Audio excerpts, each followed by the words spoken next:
नमस्कार विद्यार्थी मित्रांनो. केटेचे महाविद्यालय राज्यशास्त्र विभाग MA भाग 2 सेमिस्टर 3 या वर्गासाठी मी प्राध्यापक गणेश सुखदेव रोडे आपणा सर्वांचं स्वागत करतो. विद्यार्थी मित्रांनो, भारतीय प्रशासन या विषयाच्या अंतर्गत केंद्रीय प्रशासन या दुसऱ्या प्रकरणाविषयी आपण चर्चा करत आहोत आणि त्यामध्ये मागील भागात आपण पंतप्रधानांचं मंत्रिमंडळ, त्यांचे रचना, कार्य, अधिकार आणि त्याचबरोबर संसदीय शासन व्यवस्थेतील सर्वाधिक महत्त्वपूर्ण असलेले जे तत्त्व आहेत ते म्हणजे सामूहिक उत्तरदायित्व किंवा जबाबदारी, त्याचबरोबर मंत्रालयीन जबाबदारी इत्यादींविषयी आपण माहिती घेतलेली आहे. विद्यार्थी मित्रांनो, आजच्या भागामध्ये आपण केंद्रीय प्रशासन व्यवस्थेतील सर्वात महत्त्वपूर्ण असणारी जी यंत्रणा आहेत ती म्हणजे पंतप्रधानांचं कार्यालय याविषयी आपण माहिती घेऊया. विद्यार्थी मित्रांनो, केंद्रीय प्रशासन यंत्रणेमध्ये पंतप्रधानांचं कार्यालय, कॅबिनेट सचिवालय आणि केंद्रीय सचिवालय या 3 सर्वात वरिष्ठ स्तरावरच्या यंत्रणा आपल्याला केंद्रीय प्रशासनामध्ये असल्याचं दिसून येतं. केंद्र शासनाच्या प्रशासनावर या 3 महत्त्वपूर्ण यंत्रणांचं नियंत्रण असतं आणि त्यामध्ये पंतप्रधानांचं कार्यालय ही भारतीय प्रशासनातील भारतीय प्रशासन व्यवस्थेतील एक वैशिष्ट्यपूर्ण अशी संस्था असल्याचं आपल्याला दिसून येतं आणि म्हणून पंतप्रधान पद हे केंद्र शासनातील सर्वात प्रबळ सत्ता केंद्र असल्यामुळे पंतप्रधानांच्या कार्यालयाचं महत्त्व देखील आपल्याला वाढलेलं दिसून येतं. मग साधारणतः संसदीय शासन व्यवस्था या शासन पद्धतीचा आपण स्वीकार केलेला असताना देखील पंतप्रधान कार्यालयाचा नेमका उगम कसा झाला त्याविषयी आपण काही माहिती बघूया.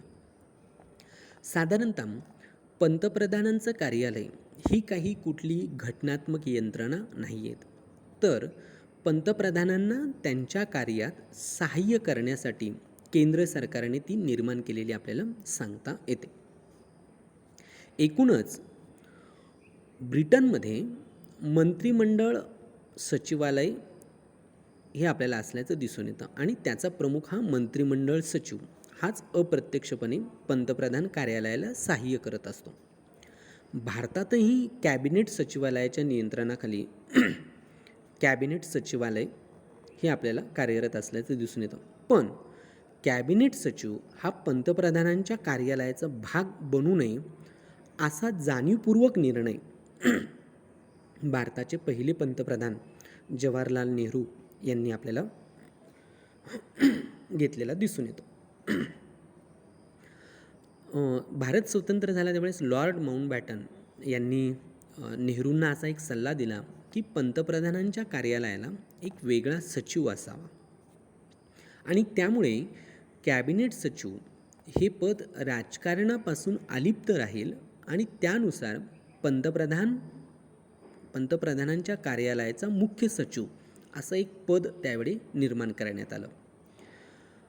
15 ऑगस्ट 1947 रोजी भारताला जेव्हा स्वातंत्र्य मिळालं त्या दिवशी पंतप्रधानांचं सचिवालय हे स्थापन झालं आणि जून 1977 मध्ये हे जे सचिवालय होतं त्याचं नाव बदलून पंतप्रधानांचं कार्यालय असं त्याचं नामकरण करण्यात आल्याचं आपल्याला दिसून येतं. अशा पद्धतीने ह्या कार्यालयात पंतप्रधानांचं कार्यालय, ज्याला प्राईम मिनिस्टर ऑफिस असं म्हणतो, त्याची भारतामध्ये ही सुरुवात आणि या पद्धतीने आपल्याला झालेली त्याची निर्मिती सांगता येते. मग ह्या पंतप्रधान कार्यालयाच्या अधिकारांचा त्याचं जे महत्त्व आहे त्याचं हा वेगवेगळ्या पंतप्रधानांच्या कार्यकाळामध्ये त्याचा विकास झालेला आपल्याला दिसून येतो. त्याविषयी देखील आपण काही माहिती थोडक्यात बघूया. साधारणतः पंडित जवाहरलाल नेहरू हे इसवी सन 1947 ते 1964 पर्यंतच्या पंतप्रधानांचा दीर्घ कारकिर्दीत त्यांनी आपलं जे कार्यालय होतं म्हणजे पंतप्रधान कार्यालय जे होतं त्या कार्यालय अत्यंत छोटं ठेवण्याचा त्यांनी प्रयत्न केला आणि ठेवलं. ते पंतप्रधानांच्या त्या कार्यालयामुळे कॅबिनेट सचिवालयाचं जे महत्त्व होतं ते कोणत्याही प्रकारे कमी झालेलं आपल्याला दिसत नाही कधी नेहरूंच्या काळामध्ये.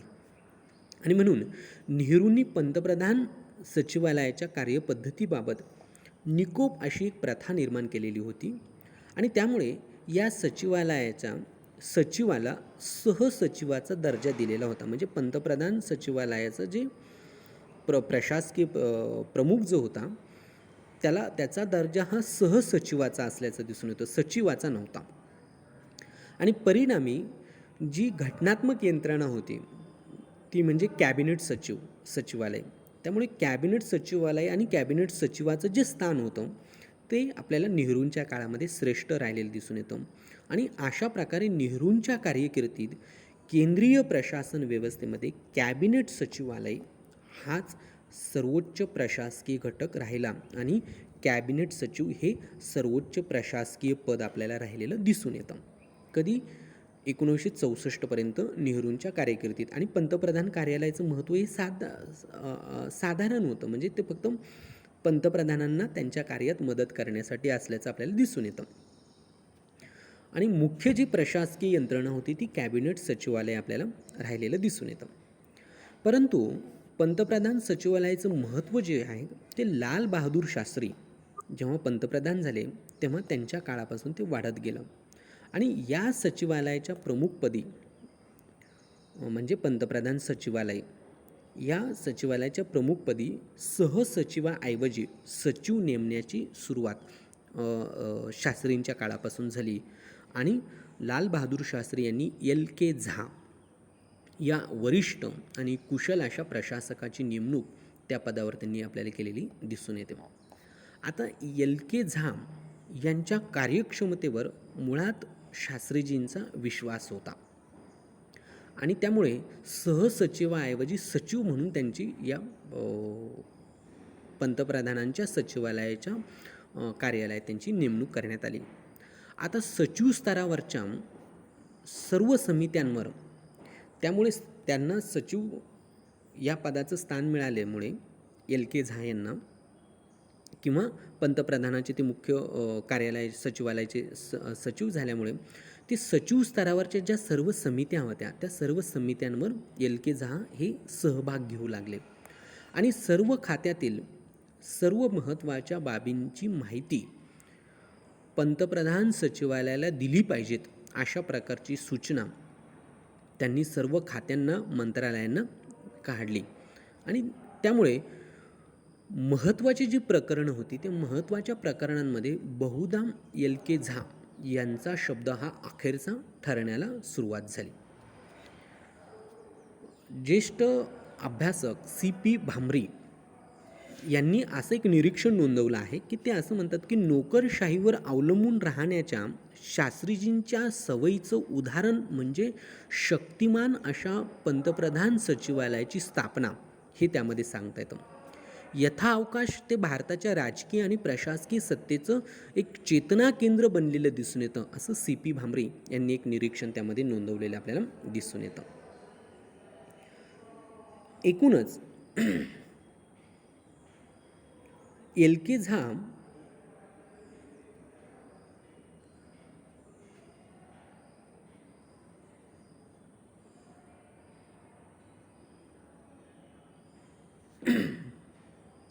यांना सहाय्य करण्यासाठी 3 सहसचिव आणि इतर दुय्यम अधिकारी यांचं मिळून या काळात पंतप्रधानांचं सचिवालय बनलं.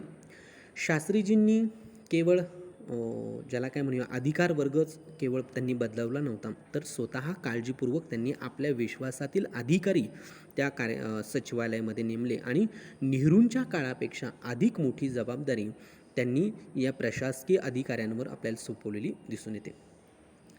शास्त्रीजींच्या काळात पंतप्रधान सचिवालयाची सत्ता वाढली असं नाही तर मुख्य सचिवाचा प्रभाव देखील वाढलेला आपल्याला दिसून येतो. आणि अंतर्गत धोरण असो किंवा परराष्ट्र धोरण असो ते ठरविण्यामध्ये LK झा यांचा त्यामध्ये सहभाग असताना आपल्याला दिसून येतो. आणि त्यामुळे पंतप्रधानांचं हे जे सचिवालय होतं त्याचे अधिकार आपल्याला वाढलेले दिसून येतात. पुढे श्रीमती इंदिरा गांधी जेव्हा पंतप्रधान बनल्या त्या पंतप्रधान बनल्यानंतर त्यांच्यापुढे काँग्रेस पक्षामध्ये आणि शासनामध्ये आपलं स्वतःचं नेतृत्व प्रस्थापित करण्याचं आव्हान त्यांच्यासमोर होतं आणि नवीन धोरणं आखून त्यांची अंमलबजावणी करण्यासाठी त्यांना प्रबळ अशा सल्लागार मंडळाची देखील गरज होती. पंतप्रधानांच्या सचिवालयाचं स्थान त्यामुळे साहजिकच इंदिरा गांधींच्या काळात देखील बळकट होत गेलं.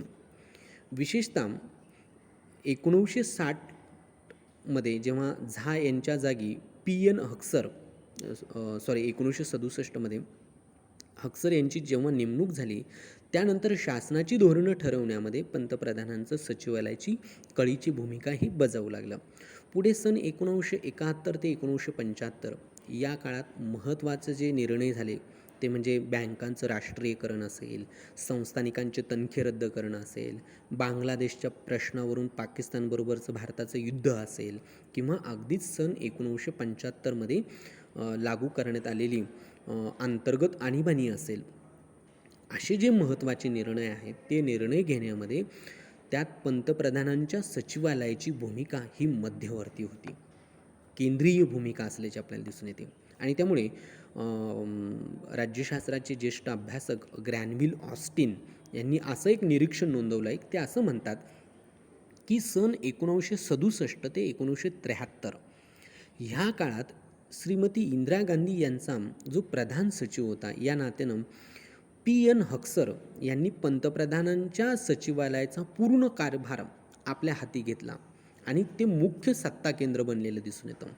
म्हणजे PN हक्सर आणि पंतप्रधान यांच्या अधिकारांनी कॅबिनेट सचिवालय असेल किंवा कॅबिनेट सचिव असेल यांना झाकळून टाकलं आणि त्यांचं स्थान दुय्यम बनवलेलं दिसून येतं, जे नेहरूंच्या काळात झालेलं आपल्याला दिसत नाही. आणि त्यामुळे विविध खात्यांच्या कार्यात समन्वय ठेवण्याचं काम जे कॅबिनेट सचिवालयाचं असतं ते सुद्धा पंतप्रधानांचं सचिवालय करू लागलेलं आपल्याला दिसून येतं. विविध खात्यांच्या वरिष्ठ प्रशासकांच्या नेमणुकांबाबत पंतप्रधानांचं कार्यालय निर्णय घेऊ लागलेलं आपल्याला दिसून येतं आणि परिणामी कॅबिनेट सचिव हे जे पद होतं ह्या पदाचं अवमूल्यन आपल्याला झालेलं दिसून येतं. याच काळात पंतप्रधानांच्या सचिवालयात संशोधन आणि विश्लेषण शाखा, ज्याला रिसर्च अँड ॲनालिसिस विंग म्हणजे रॉ ज्याला आपण म्हणतो, ते अंतर्भूत करण्यात आलेलं आपल्याला दिसून येतं.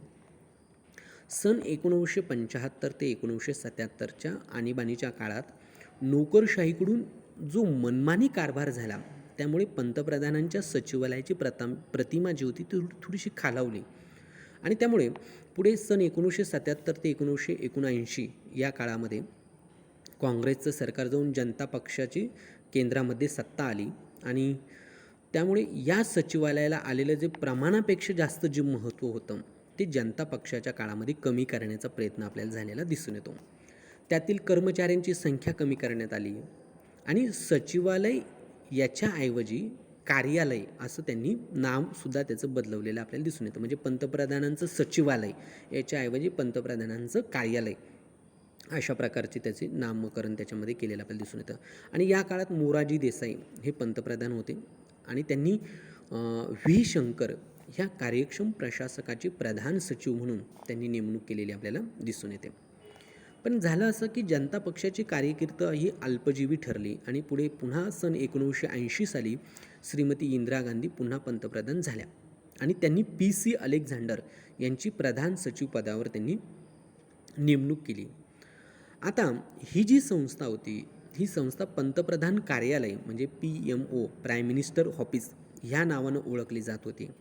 मात्र जसं पूर्वी सचिवालयाचं कार्यालय बनलं तरी या काळात त्याचं महत्त्व मात्र कमी झालं नाही, ते पुन्हा प्रस्थापित करण्यात आलं. नाव बदललं, सचिवालयाचं कार्यालय झालं ते, पण इंदिरा गांधींच्या दुसऱ्या कार्यकाळात सुद्धा ते मात्र काय झालं, पुन्हा त्याचं जे अधिकार होते त्याचं जे वर्चस्व होतं ते प्रस्थापित झालेलं दिसून येतं. पुढे सन 1984 ते 1989 या काळात राजीव गांधी पंतप्रधान होते. आर्थिक सुधारणा आणि तंत्रज्ञानाच्या विकासावर त्यांनी भर दिला होता आणि त्यांची जी धोरणं होती ह्या प्रकारची धोरणं असल्यामुळे तंत्रज्ञानात्मक स्वरूपाच्या विकासावर त्यांची भर असल्यामुळे पुन्हा पंतप्रधानांचं कार्यालयाचं सुद्धा या 2 क्षेत्रांसंबंधित धोरण ठरवण्याबाबत ते सक्रिय झालेलं आपल्याला दिसून येतं. पुढे सन 1991 साली भारताचं नवं आर्थिक धोरण स्वीकारलं आणि त्यावेळेस पी.व्ही. नरसिंहराव यांच्या नेतृत्वाखालील मंत्रिमंडळात नव्या आर्थिक धोरणांचे शिल्पकार मानले जाणारे डॉक्टर मनमोहन सिंग हे त्या काळात अर्थमंत्री होते. जागतिकीकरण, उदारीकरण, खाजगीकरण ही नव्या आर्थिक धोरणाची खऱ्या अर्थानं त्रिसूत्री होती. मात्र या काळात देखील पंतप्रधानांच्या कार्यालयाचं महत्त्व हे कमी झालं नाही. पंतप्रधान नरसिंहराव यांनी आपल्याकडे अनेक खाती ठेवल्यामुळे त्या वेगवेगळ्या खात्यांचा कारभाराबाबत सल्ला देण्याचं कार्य देखील हे पंतप्रधानांचं कार्यालय त्यामध्ये करू लागलं होतं. नंतर पुढे सन 1999 नंतर केंद्रामध्ये आघाडी सरकारचा कार्यकाळ सुरू झाला आणि अटल बिहारी वाजपेयी यांच्या नेतृत्वाखाली राष्ट्रीय लोकशाहीचं आघाडीचं सरकार सन 2004 पर्यंत म्हणजे पूर्ण कार्यकाळ त्यांनी सत्तेवर पूर्ण केला. पंतप्रधानांच्या कार्यालयाच्या प्रतिष्ठेची कसोटी ह्या आघाडी सरकारच्या काळामध्ये आपल्याला खऱ्या अर्थानं लागलेली दिसून येते. कारण आघाडी सरकार असल्यानं आघाडीतील घटक पक्षांना विश्वासात घेऊन आणि त्यांना मान्य होईल असे धोरण स्वीकारणं पंतप्रधानांना भाग पडलं. यासाठी किमान सहमतीचा कार्यक्रम स्वीकारण्यात आला. आघाडीतील सर्व पक्षांमध्ये धोरणांबाबत एकसूत्रता राहावी यासाठी आघाडीतील सर्व पक्षांना प्रतिनिधित्व असणारे समन्वय समिती स्थापन करण्यात आली आणि धोरण ठरवण्याबाबत ती पुढाकार घेऊ लागली. पंतप्रधानांच्या कार्यालयावर त्यामुळे काही प्रकारची बंधनं आली आणि या काळात ब्रिजेश मिश्रा हे कार्यालयाचे प्रधान सचिव होते. ते कार्यक्षम प्रशासक होते, पण आघाडी सरकारची गरज ओळखून या काळात वेगवेगळ्या मंत्रालयांवर पंतप्रधान कार्यालयाचा अधिकार चालवण्याच्या पद्धतीला आवर घालण्यात आला. राष्ट्रीय लोकशाही आघाडीच्या काळात मंत्रालयातील वरिष्ठ प्रशासकांना त्यामुळे बरेच स्वातंत्र्य मिळालेले आपल्याला दिसून येते. सन 2004 ते 2014 या काळात डॉक्टर मनमोहन सिंग यांच्या नेतृत्वाखालील संयुक्त पुरोगामी आघाडीचं सरकार सत्तेवर होतं आणि हे सरकार देखील आघाडीचं असल्यानं पंतप्रधान आणि त्यांचं कार्यालय यांना आपल्या इच्छेनुसार धोरण ठरवण्याची मोकळी त्यामुळे नव्हती. आणि या आघाडीने देखील समन्वय समिती नेमलेली होती, म्हणजे जिथे चर्चा होऊन सर्व सहमतीने धोरणं ठरवली जात. शिवाय या काळात श्रीमती सोनिया गांधी यांच्या अध्यक्षतेखाली राष्ट्रीय सल्लागार समिती, ज्याला नॅशनल ॲडव्हायझरी कमिटी म्हणतो, ती स्थापन करण्यात आली होती आणि ही समिती धोरणांबाबत सरकारला शिफारशी करण्यासाठी महत्त्वपूर्ण काम करत होती. संयुक्त पुरोगामी सरकारनं अंमलात आणलेले अनेक कार्यक्रम जसं महात्मा गांधी ग्रामीण रोजगार हमी योजना असेल, इंदिरा आवास योजना असेल, सर्वांसाठी शिक्षण असेल, अन्न सुरक्षा कार्यक्रम असेल, असे वेगवेगळ्या योजना आणि कार्यक्रम हे या समितीच्या शिफारशीनेच अंमलात आलेले आपल्याला दिसून येतात. काँग्रेस पक्षाचे अध्यक्षस्थान, संयुक्त पुरोगामी आघाडीचं अध्यक्षपद, राष्ट्रीय सल्लागार समितीचे अध्यक्षपद हे सगळे सोनिया गांधी यांच्याकडे आपल्याला असल्याचं दिसतं आणि त्यामुळे त्यांच्या नेतृत्वाचा प्रभाव या काळातील राज्यकारभारावर सर्वात जास्त असल्याचं आपल्याला दिसून येतं. म्हणजे सर्व शक्तिमान आणि महत्त्वाचे निर्णय घेणारी यंत्रणा असं स्थान या काळात पंतप्रधानांच्या कार्यालयाचं आपल्याला राहिलेलं दिसत नाही. जे इतर म्हणजे अगदी शास्त्रींपासून आपल्याला तर पी.व्ही. नरसिंहराव यांच्या कार्यकाळापर्यंत आपल्याला राहिलेलं दिसून येतं, ते पुढच्या काळात आपल्याला कमी झालेलं दिसून येतं. एकूणच या सगळ्या चर्चेवरनं पंतप्रधान कार्यालय यांच्या संबंधात काही महत्त्वाची निरीक्षणं मुद्दे आपल्याला त्यामध्ये मांडता येतील. काय मुद्दे लक्षात घेण्याजोगे आहेत? एक म्हणजे की पंतप्रधानांचं कार्यालय हे पंतप्रधानांना धोरण ठरवताना सल्ला आणि सहाय्य देणारं सल्लागार घटक म्हणून काम करतं, ज्याला आपण स्टाफ एजन्सी म्हणतो. या स्वरूपात हे कार्यालय काम करतं. दुसरं असं की हे कार्यालय काही राज्यघटनेने निर्माण केलेलं नाही, ते सरकारने आपल्या प्रशासकीय सोयीसाठी निर्माण केलेले आहेत, हे त्यावरनं लक्षात येतं. तिसरं असं की लॉर्ड माउंटबॅटन यांनी दिलेल्या सल्ल्यानुसार या कार्यालयाची निर्मिती झालेली आहे, हे लक्षात घेणं गरजेचं आहे.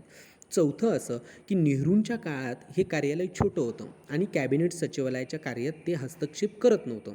नेहरूंनी जाणीवपूर्वक त्याचं स्थान दुय्यम ठेवलेलं दिसून येतं. परंतु लाल बहादूर शास्त्री, इंदिरा गांधी, राजीव गांधी यांच्या पंतप्रधानांच्या कारकिर्दीत ह्या कार्यालयाचं महत्त्व हे वाढत गेलं आणि साहजिकच कॅबिनेट सचिवालयाच्या कार्यात त्याचा हस्तक्षेप हा आपल्याला वाढलेला दिसून येतो आणि धोरणात्मक अंतिम निर्णय ते कार्यालय घेऊ लागलेलं दिसून येतं. सन 1975 ते 77 या आणीबाणीच्या काळात हे कार्यालय सर्वशक्तिमान आपल्याला झालेलं दिसून येतं. त्याचबरोबर जनता पक्षाच्या कार्यकाळात या कार्यालयाचं महत्त्व कमी करण्याचा प्रयत्न झाला. आघाडी सरकारचा कालखंड ज्याला 1999 तर अगदी 2019पर्यंत 20पर्यंत म्हणजे पुढे नरेंद्र मोदी यांच्या नेतृत्वाखाली सुद्धा 2014ला आघाडीचं सरकार आलं. जरी भारतीय जनता पक्षाला बहुमताचा आकडा त्यामध्ये आपल्याला असल्याचं दिसून येतो, 19च्या इलेक्शनमध्ये पण हा आकडा आपल्याला असल्याचं दिसून येतो, तरी पण आघाडीच्या काही मर्यादा मात्र आपल्याला असल्याचं दिसून येतं. मुळात पंतप्रधान असणारी व्यक्ती नरेंद्र मोदी ही कार्यक्षम नेतृत्व असणारी व्यक्ती आहेत.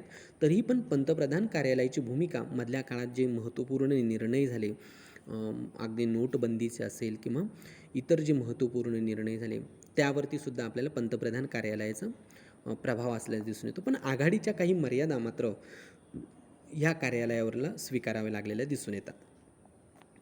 त्याचबरोबर प्रत्येक पंतप्रधानाने या कार्यालयातील प्रशासक आणि इतर अधिकारी हे आपल्या मर्जीनुसार नेमलेले दिसून येतात.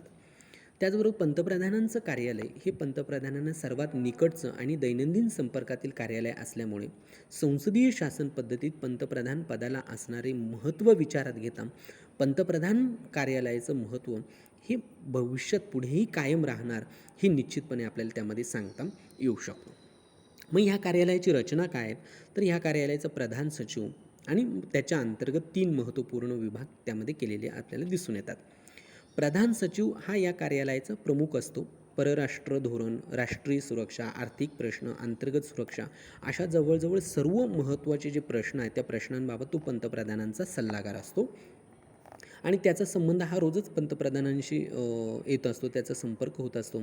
त्यामुळे त्याचं स्थान हे महत्त्वपूर्ण असतं. त्यानंतर राष्ट्रीय सुरक्षा सल्लागार, संरक्षण विभाग आणि परराष्ट्र धोरण याबाबत तो पंतप्रधानांच्या सल्लागाराची भूमिका बजावत असतो. कारण राष्ट्रीय सल्लागार हा त्याच्या अंतर्गत एक महत्त्वपूर्ण विभाग आहे आणि त्याच्या अंतर्गत संशोधन आणि विश्लेषण विभाग ज्याला आपण रॉ म्हणतो, ही भारताची गुप्तचर विभाग आहेत आणि कॅबिनेट सचिवालयात हा विभाग आहे. तसाच तो पंतप्रधानांच्या कार्यालयात देखील हा विभाग आपल्याला कार्यरत असल्याचं दिसून येतो. परदेशासंबंधीच्या गुप्त वार्तांचं विश्लेषण करून पंतप्रधानांना त्याबाबत माहिती देण्याचं काम हा विभाग आपल्याला त्यामध्ये करताना दिसून येतो.